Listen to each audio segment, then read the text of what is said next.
And when we talk about hope, we must also learn some lessons from this crisis. Why did it have to be so grave? Whose mistakes is the world paying for? Last night, we got you the first part of our investigation into the coronavirus outbreak. We told you how China destroyed evidence, how China tried to cover up. Tonight, we bring you the second part of our series, how this virus spread from China to the rest of the world, how the Wuhan virus crossed borders, traveled to faraway countries, creating new hotspots and leaving a trail of death along the way.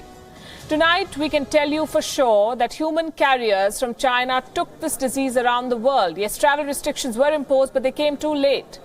And there's only one reason for this delay: China's attempts to suppress the outbreak, China's resistance to global isolation measures. It slammed countries, remember, that imposed the first travel restrictions. China tried to hide the truth, but here are some facts to challenge the Chinese propaganda. One, the Chinese city of Wuhan is the epicenter of this outbreak. You cannot dispute that. The virus most likely came from a live animal market in Wuhan. And two, the first cases of this virus have been traced back to November last year, close to 4 months ago. China took forever to act.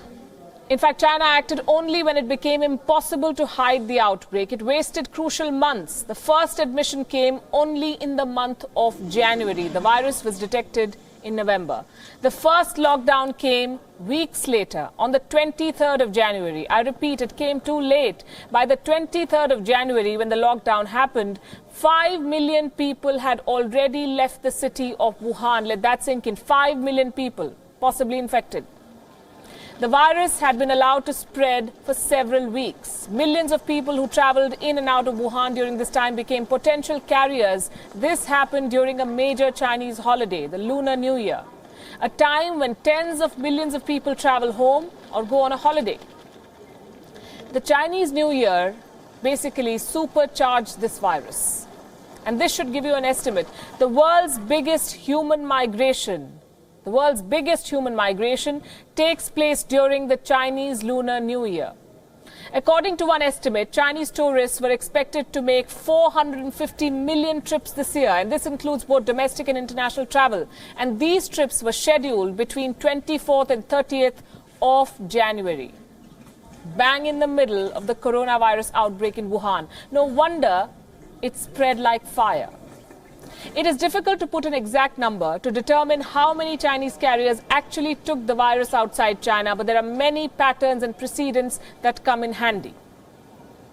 And this, I can tell you, is an informed and well-researched assessment. The Journal of Travel Medicine published a paper in the month of January. It looked into the international spread of the Wuhan coronavirus. And just by commercial air travel, this study named 20 cities frequented by travelers from Wuhan during the Lunar New Year. That list includes some names. This list is on your screen. Let me read out the names of the countries mentioned here: Taiwan, Japan, Thailand, South Korea, Singapore, Malaysia, Australia, and Indonesia. What is common between these countries? All of these countries are now dealing with an outbreak of coronavirus cases. The Chinese took them there. China took no lessons from the past. China has been a major exporter of disease. The SARS outbreak in 2003 had infected more than 8,000 people across 37 countries. Studies say that Chinese travelers took the SARS virus to 37 countries. 17 years later, in 2020, they're doing the same with another virus. China took no measures to ensure its citizens do not export deadly diseases across the world. Here's another set of numbers that you should see. In the year 2002, tourists from China made around 17 million trips overseas.